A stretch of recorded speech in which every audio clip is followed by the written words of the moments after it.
오늘 주신 하나님의 말씀은 마태복음 19장 3절로부터 9절까지 말씀입니다. 마태복음 19장 3절로부터 9절까지 말씀, 화면과 주보에 보시면 말씀이 있는데 함께 합독하시겠습니다. 시작. 바리새인들이 예수께 나와 그를 시험하여 이르되 사람이 어떤 이유가 있으면 그 아내를 버리는 것이 옳으니까?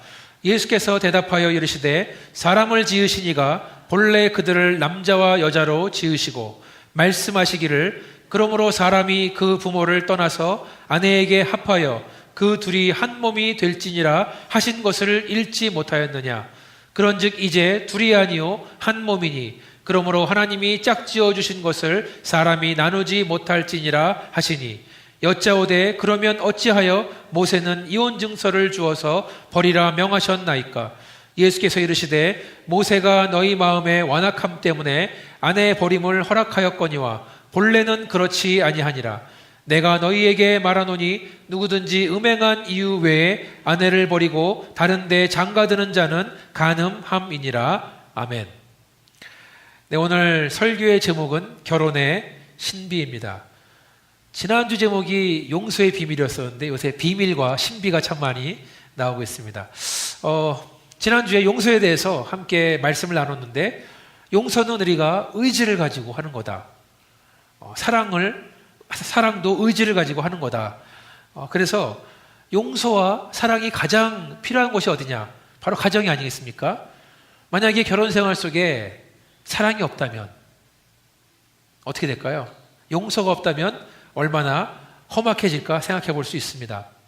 그런데 21세기를 사는 우리들은 점점 사람들이 가지고 있는 결혼에 대한 생각, 어떤 보수적인 생각과 전통적인 가치관이 바뀌는 것을 우리가 볼 수 있습니다.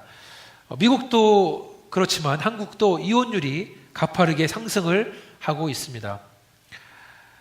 누구든지 이혼을 하게 되면 큰 상처와 무거운 짐이 남게 됩니다. 이혼은 남편과 아내, 자식들, 그리고 그 부모 모두에게 큰 짐을 줍니다. 목사인 저도 결혼의 문제에 대해서는 교만하거나 자신감을 가질 수가 없습니다. 많은 목사님들의 가정도 결혼의 위기에 처해 있습니다. 제가 아주 존경하는 목사님 한 분이 있는데 그분도 한때는 그 사모님과 함께 이혼의 도장까지 찍을 그 순간까지 갔다가 다시 돌아오는 것을 보았습니다. 그리고 훌륭한 목사님의 자녀들도 이혼하는 것을 저는 많이 보았습니다. 결혼에 대한 이혼에 대한 것도 큰 문제지만 또 눈을 좀 돌려보면 동성연애, 동성결혼이라는 주제도 또 기독교 안에 큰 이슈가 되고 있습니다. 보수적인 기독교에서는 동성결혼을 반대하고 있는데 또 어떤 교단에서는 문제가 없다라고 말하고 있습니다. 만약에 저에게 동성연애에 대해서, 동성결혼에 대해서 질문을 한다면 저는 이렇게 말씀을 드리겠습니다. 동성결혼은 성경적으로 옳지가 않다. 따라서 저에게 동성결혼을 주례를 서달라고 오면 저는 하지 않을 것이다 라고 말씀을 드립니다. 그런데 동성연애를 하는 사람들에게는 좀 더 다르게 접근하고 싶습니다. 예수님께서 모든 사람을 사랑하시고 모든 사람을 품으셨는데 그 대전제 속에 저는 동성연애 하는 분들도 포함되어 있다라고 믿습니다. 그래서 만약에 커밍아웃 한 사람이 교회에 온다 해도 저는 절대로 막을 생각이 없습니다. 그들이야말로 예수의 복음을 듣고 사랑을 깨달아야 한다고 믿습니다. 그리고 그 상태에 머물러 있는 것이 아니라 주 안에서 성숙한 길로 가기를 소망합니다. 물론 제가 이렇게 이야기를 하면 어떤 사람은 상처를 받을 수도 있어요. 어떤 사람은 고소를 할 수도 있습니다.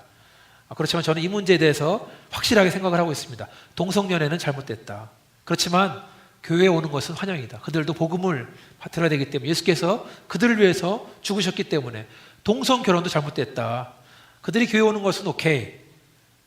그렇지만 그 결혼의 주례를 서는 것에 대해서는 저는 거부를 하겠습니다. 특별히 성경은 결혼은 남자와 여자가 부모를 떠나서 한 몸을 이루는 것이다라고 밝히 말씀을 하고 있습니다. 이런 말씀드리면 또 페미니스트 분들이 싫어할지 모르겠지만 결혼이 주는 축복 중에 가장 큰 축복이 바로 그 가정에 자녀가 태어나는 것이라고 믿습니다. 왜냐하면 하나님께서는 백성들에게 생육하고 번성하라 라고 축복을 했습니다. 그래서 시편 128편 3절을 보면 내 집 안방에 있는 내 아내는 결실한 포도나무 같으며 내 식탁에 둘러앉은 자식들은 어린 감람나무 같으리로다.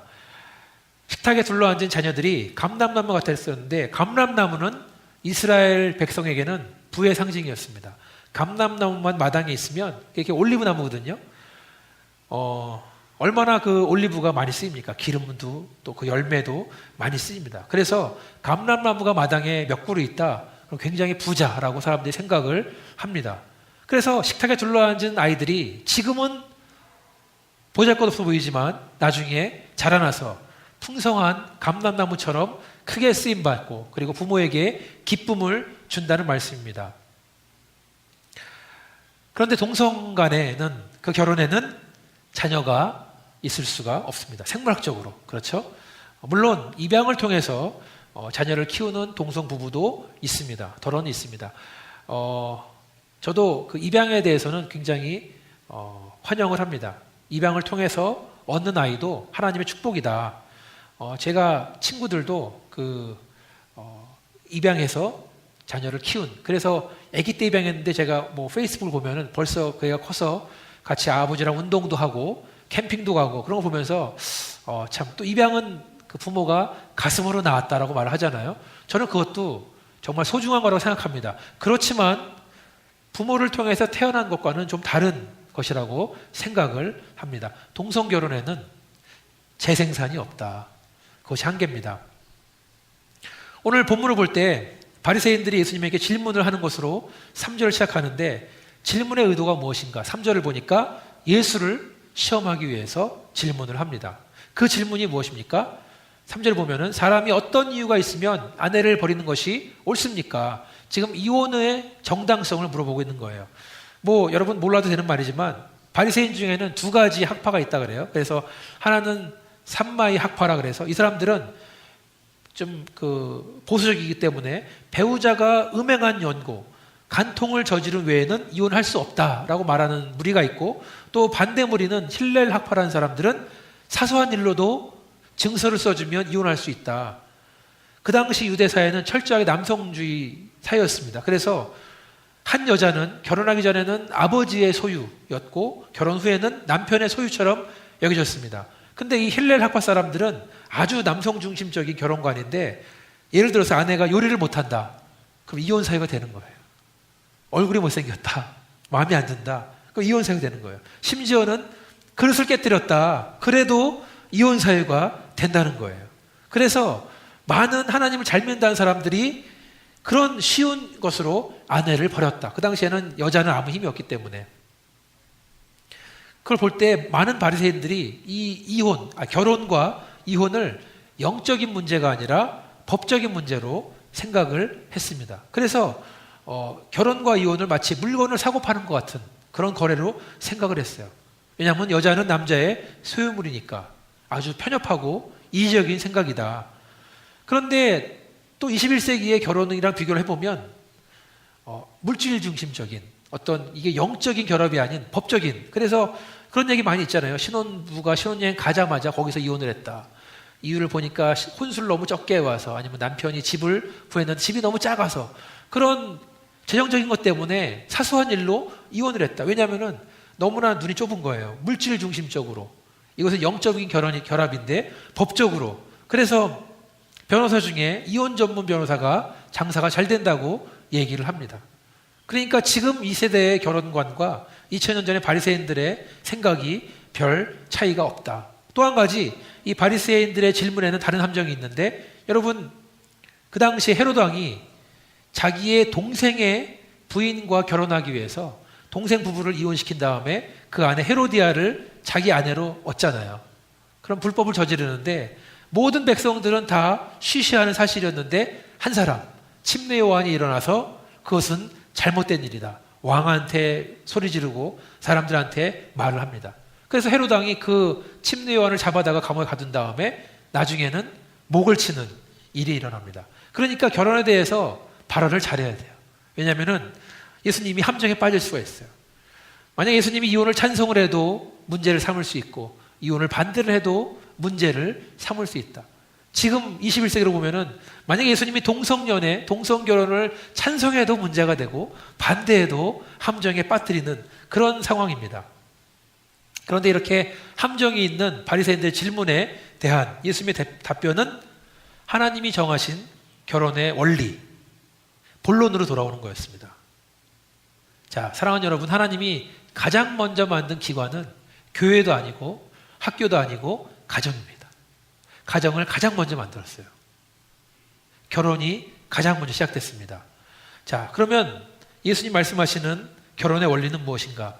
첫 번째로 4절을 보시면 하나님께서는 사람을 남자와 여자로 지으셨다. 예수께서 대답하여 이르시되 사람을 지으시니가 본래 그들을 남자와 여자로 지으시고. 자, 하나님이 아담을 만들었을 때 어떻게 만들었죠?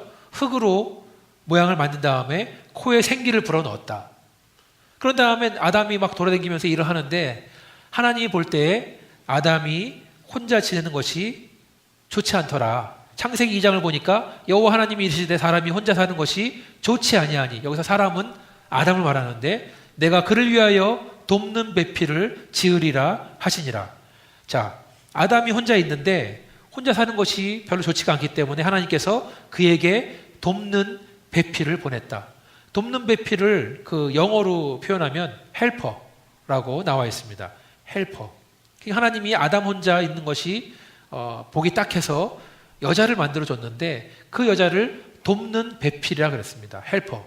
근데 여기서 말하는 헬퍼가 우리가 잘 아는 도우미, 남자보다 조금 낮고 남자를 무조건 도와주는 그런 도우미가 아니라는 거예요. 놀라운 것은 신약 성경에도 헬퍼라는 단어가 등장하는데 어디 등장하냐 하면 예수님이 보혜사 성령을 말할 때도 헬퍼가 등장해요. 요한복음 14장 26절에 보니까 보혜사, 곧 아버지께서 내 이름으로 보내실 성령, 그가 너희에게 모든 것을 가르치고 내가 너에게 말한 모든 것을 생각나게 하리라. 예수님이 보혜사 성령을 보내는데, 헬퍼를 보내는데, 보혜사라는 뜻이 뭐냐면 누구를 도와주기 위해, 누구를 구원하기 위해 옆에 서 있는 자. 자, 어떤 사람을 도와주기 위해서 옆에 서 있는 사람이 헬퍼라는 거예요. 물론 하나님이 아담 옆에 하와를 보낼 때 성령을 보냈다는 말이 아닙니다. 헬퍼라는 것은 남자 옆에서 그를 도와주고 그를 구원해주기 위해서 옆에서 함께 있는 사람이다 라고 말하는 거예요. 마치 성도에게 성령님을 보내주셔서 그래서 성령께서 그 성도를 옆에서 변호해주고 성도 대신 이야기를 해주고 도와주고 구원하는 것처럼 아내 또한 남편 옆에서 돕고 구원해주는 역할을 한다는 겁니다. 놀랍지 않습니까? 그래서 그 의미가 두 번째 원리에 나오고 있습니다. 결혼의 두 번째 원리 5절에 보니까 그러므로 사람이 그 부모를 떠나서 아내에게 합하여 그 둘이 한 몸이 될지니라. 자, 남자와 여자가 혼자 지내기에는 부족한 존재이기 때문에 남녀가 합하여 그 둘이 한 몸이 돼야 된다. 서로 부족한 불완전한 사람들이 만나서 온전한 존재가 된다. 그럼 사람 인자가 두 사람이 기대고 있는 거 아니에요. 사람 인자 한자가. 그렇죠? 그 한자를 만든 그 고대 중국인들도 사람이 혼자 지내는 것보다 둘이 함께 기대면서 하는 것이 낫더라라고 생각을 하는 거죠.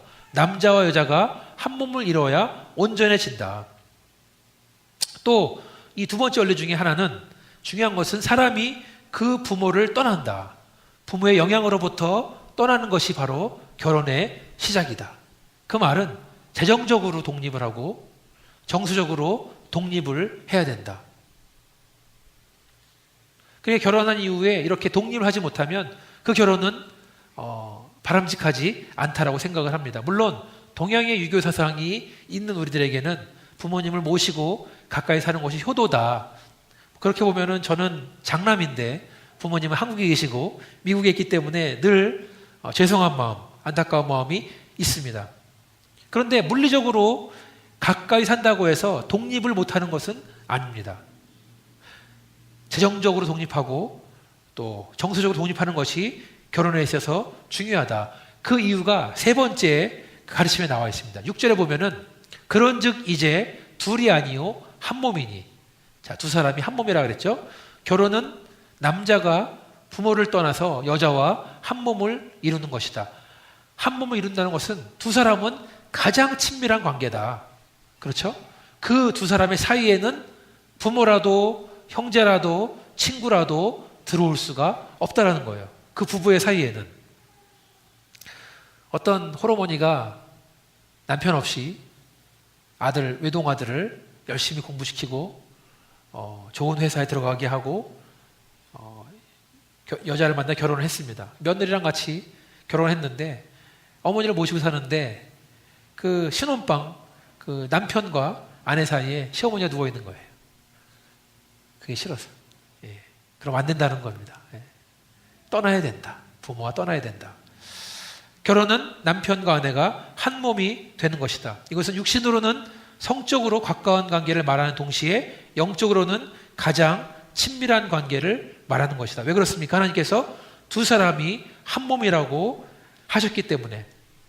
그래서 에베소서 5장에 보면은 남편과 아내의 관계에 대해서 잘 설명을 하고 있습니다. 여러분들 제가 별지로 드린 주보에 있는 그게 바로 에베소서 5장 말씀입니다. 집에 가져가셔서 묵상을 함께 남편과 아내와 함께 하면 좋을 것 같습니다. 제가 한번 읽어드릴게요. 보시면서 들으시기 바라겠습니다. 그리스도를 경외함으로 피차 복종하라. 아내들여 자기 남편에게 복종하기를 주께 하듯 하라. 이는 남편이 아내의 머리됨이 그리스도께서 교회의 머리됨과 같음이니 그가 바로 몸의 구주시니라. 그러므로 교회가 그리스도에게 하듯 아내들도 범사에 자기 남편에게 복종할지니라.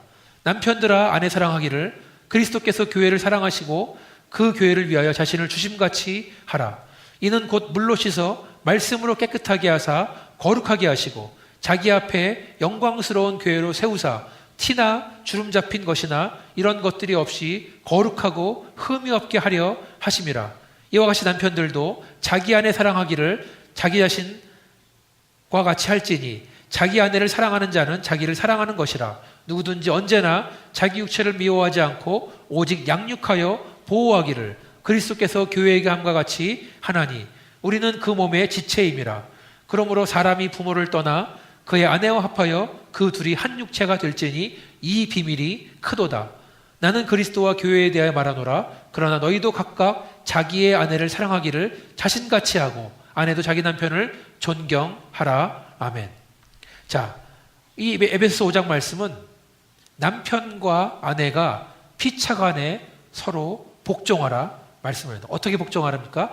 예수를 경외하는 마음으로 복종해라. 그 말은 뭐냐면 예수를 잘 믿는다는 것은 부부관계에 드러난다.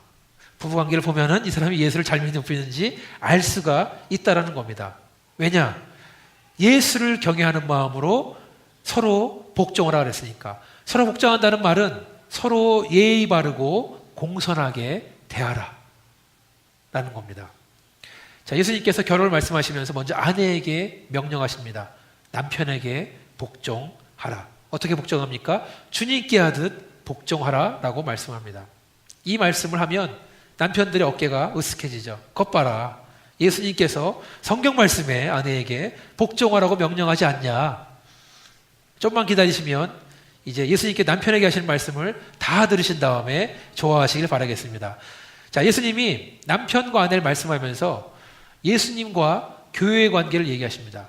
교회는 몸이고 남편은 교회의 머리다.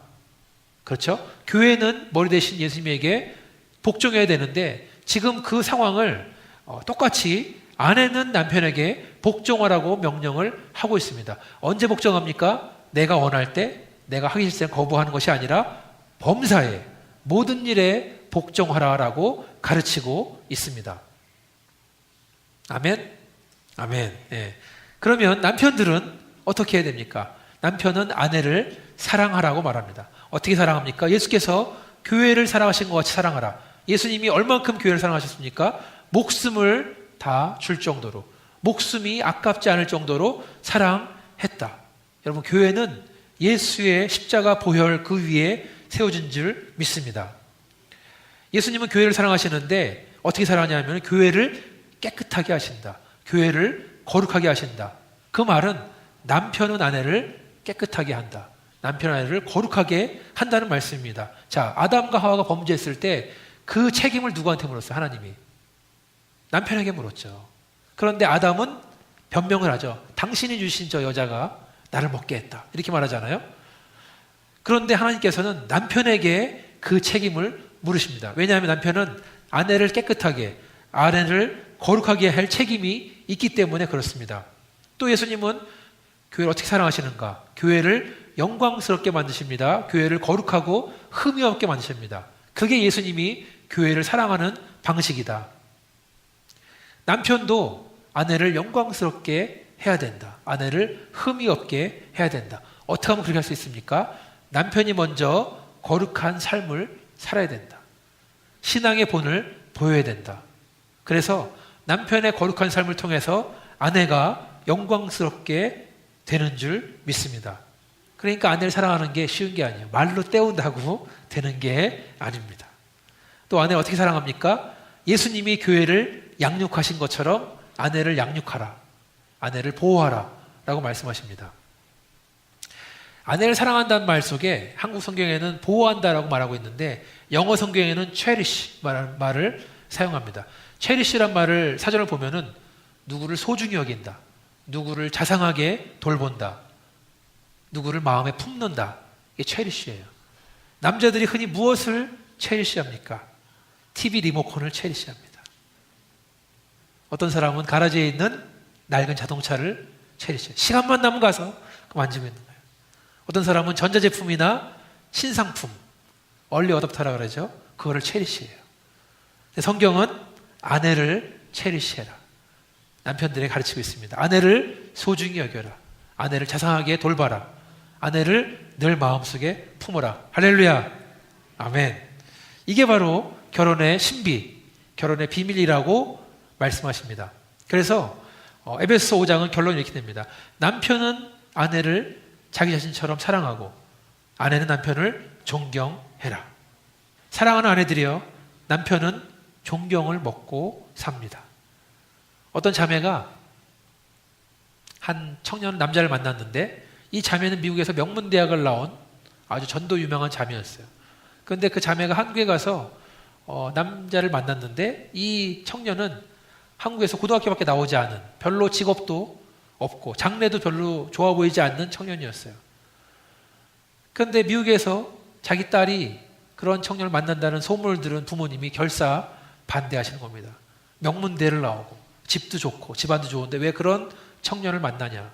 또 그 자매를 아는 모든 사람들이 다 얘기하는 거예요. 왜 그 청년을 만나냐. 그런데 이 자매가 한마디 말을 하니까 그 말을 듣고 사람들이 받아들입니다. 그 자매가 뭐라 하는지 아세요? 저는 그 형제를 존경합니다. 존경한다는 거예요. 학벌과 상관없이, 가진 것과 상관없이 나는 존경을 한다. 사랑하는 부모님들, 여러분 딸이 결혼한다면 존경하는 남자를 만나시기를 기도하시기 바라겠습니다. 존경하는 남자를 만나야 돼요. 아내가 남편을 존경하면 자녀들도 아버지를 존경하고, 그러면 주변 사람들도 남편을 존경할 줄 믿습니다. 남자는 존경받는 것을, 존경을 먹고 사는 거예요. 인정받는 것을 먹고 산다라고 말할 수 있습니다. 남편들에게 부탁합니다. 남편들이요, 아내만을 사랑하시기를 바랍니다. 얼만큼 사랑하면 됩니까? 예수님이 교회를 사랑하신 만큼만 사랑하세요. 예수님께서는 교회에게 모든 것을 다 주셨다. 목숨까지도 줬다. 아내는 남편의 사랑을 먹고 산다. 남편이 볼 때 답답하고 그러더라도 좀 더 기다려주고 참아주고 인내해 주기를 바랍니다. 왜냐하면 아내는 남편 옆에서 돕는 배필이다. 지금은 남편이 혼자 다 할 수 있는 것 같지만 나이를 먹을수록 아내 없이는 남편은 세상을 살 수가 없다라고 말들을 하죠. 기계를 잘 아는 저도 세탁기 앞에 설 때마다 밥통 앞에 서면 두려움을 느낍니다. 그래서 앞으로 점점 더 아내 없이 어떻게 살 수 있을까 두려워하게 됩니다. 이번 달 말에 아내와 아이들이 한국에 한 달 동안 다녀오는데 어떻게 살지 막막하기만 합니다. 다시 본론으로 와서 결혼에 대해서 가르침 네 번째는 무엇인가? 6절을 보니까 그러므로 하나님이 짝지어 주신 것을 사람이 나누지 못할지니라. 하나님이 짝지어 주신다는 말에는 함께 연합한다, 함께 멍에를 맨다, 함께 수고와 고통을 감당한다는 뜻이에요. 짝지어준다는 말이 두 사람이 같은 곳에서 같은 짐을 지고 함께 한 방향으로 나간다. 마치 소 두 마리가 멍에를 메고 같이 끄는 것처럼. 그리고 하나님이 이렇게 짝지어 주신 것을 사람이 나누지 못한다고 했습니다. 그렇게만 되면 너무 좋을 것 같은데 그렇죠? 세상은 그렇지가 않습니다. 우리는 세상을 살면서 예수를 잘 믿는 분들도 이혼을 하는 것을 봅니다. 어떻게든 결혼을 유지하고 싶었는데 어쩔 수 없이 헤어지는 것을 저도 많이 봤습니다. 어떤 사람은, 목사님은 목사가 돼서 이혼했다라는 말을 들었어요. 뭐냐면 둘 다 불신자였었는데 예수를 믿고 그러다가 남편이 사명을 받은 거예요. 그래서 목사 안수 받고 싶은데 그 아내는 반대를 했더라. 목사 안수 받으려면 이혼해야 된다. 그래서 이혼한 다음에 그 목사님이 사역을 하는 이야기도 들었습니다. 또 어떤 가정은 폭력 때문에 인간적인 삶을 살지 못하기 때문에 이제는 헤어져 산다는 말도 들었습니다. 또 어떤 부부는 파산을 해서 법적으로 이혼해버리면 그 연대보증을 안 쓰니까 그렇게 이혼했다가 나중에는 정말로 이혼하게 되는, 나중에 돈이 생기니까 내가 왜 저 사람이랑 살아야 되나, 그래서 법적으로 이혼했던 것이 정말 이혼하게 되는 것도 더러는 봤습니다. 성경에는 음행한 연고 외에는 이혼하지 말라고 말하고 있습니다. 여러분, 요셉과 마리아 이야기 기억하시죠? 요셉이 마리아와 약혼했습니다. 그런데 어느 날 마리아가 임신을 했다는 소식을 들어요. 마리아는 성령으로 잉태했다고 얘기했는데 요셉이 듣기에는 확실한 것은 그 아이는 내 아이가 아니다, 그러는 거죠. 그래서 조용한 방법으로 약혼 관계를 정리하려고 그러는데 그 이유는 약혼자의 음행이 이유였죠. 그런데 하나님께서 천사를 보내서 요셉에게 마리아를 돌려보내지 마라 명령을 하죠. 그러니까 요셉은 무슨 일인지 모르겠지만 하나님 명령하시니까 결혼을 유지한 다음에 나중에 예수님이 태어나고 나중에 받아들일 수 있게 되겠죠. 그런 것을 우리가 알고 있습니다. 저는 어떤 이혼은 괜찮고 어떤 이혼은 안 된다라고 쉽게 말씀을 드리지 못하겠습니다. 다만 성경에 있는 원칙을 말씀드릴 수밖에 없는 거죠. 모세가 백성들에게 이혼을 말할 때에는 이혼을 명령한 것이 아니라 마지못해 이혼을 허락해 주는 거다라고 우리가 이해를 해야 됩니다. 예수님은 이혼을 반대하십니다. 그런데 예외가 있죠. 배우자가 음행을 저질렀을 때는 예외다. 그런데 이 말씀을 적용은 상황들에 따라서 우리가 신중하게 다양하게 해석을 해야 됩니다. 그렇지만 우리에게는 결혼에 대한 진리가 남아있다. 하나님께서는 결혼을 남편과 아내 사이에 신성하고 영구적인 연합, 동반관계로 창조했다라는 겁니다. 남편과 아내 모두가 이해와 헌신으로 이 연합에 들어갈 때 서로를 안전하게 지켜주고 그 자녀들에게 안전한 가정을 제공하고 또 삶 속에 있는 그런 어려움이나 폭풍을 이길 수 있는 힘을 주신다는 겁니다. 저는 성도 여러분께서 행복한 결혼해 주는 기쁨을 맛보고 누리시기를 간절히 소망합니다. 그런데 여러분, 신앙생활 잘하는 것과 결혼이 비슷해요. 왜냐하면 우리가 거룩한 삶이 주는 기쁨을 맛보고 누려야 되기 때문에, 말씀 안에 거하는 삶, 그것이 주는 기쁨과 기쁨을 누려야 되기 때문에, 또 성령 충만한 삶이 주는 기쁨을 맛보고 누려야 되기 때문에, 또 죄를 미워하고 멀리하는 삶이 주는 기쁨을 맛보고 누려야 되기 때문에, 그래서 우리가 용서를 말할 때도 의지를 가지고 하는 거다. 사랑도 의지를 가지고 하는 거다. 결혼생활도 의지를 가지고 하는 거예요. 내가 저 사람을 용서하리라, 저 사람을 사랑하리라, 내가 지키리라, 의지를 가지고 하는 겁니다. 한 가지 얘기만 전해드린 다음에 설교를 마치겠습니다. 이거는 번역을 못할 텐데 없으니까. 전에 있던 교회에서 부부가 아주 신앙생활을 열심히 하시는 거예요. 그래서 남편도 열심히 신앙생활을 하는데 얘기를 들었는데, 남편이 그전까지는 낚시에 소위 미쳤다, 낚시 광이다, 그런 말씀하시는 거예요. 그래서 휴일날만 되면, 토요일만 되면, 일요일만 되면 새벽부터 일어나서 낚시 장비를 가지고 멀리 낚시하러 가시는 거예요. 그런데 밤늦게 들어오든지 밤새고 들어오든지 그러는 겁니다. 그런데 이 남편분이 똑같이 주일날 새벽에 4시에 일어나서 침을 꾸리는데 아내도 일어나는 거예요. 그런 다음에 자기가 신발 신고 나가는데 아내가 따라옵니다. 아내도 주섬주섬 뭘 가져와요. 그래서 버스를 타는데 버스를 타고 따라오고, 서울역에서 기차를 타고 가는데 또 따라오는 거예요. 배를 타고 섬에 가는데 또 따라오는 거예요. 그러니까 어디까지 오나 보자 한번 남편이 얘기하는 거죠. 그런데 남편이 이렇게 낚시 장비를 꾸린다 낚시를 하는데 부인도 옆에서 뭘 이렇게 만지는 거예요. 그러더니 밥이랑 미역국으로 상을 차려주는 거예요. 그러면서 오늘 당신 생일이요. 그랬다는 거예요. 부인이. 그러니까 남편이 듣고, 아, 내가 정말 낚시에 미쳤구나.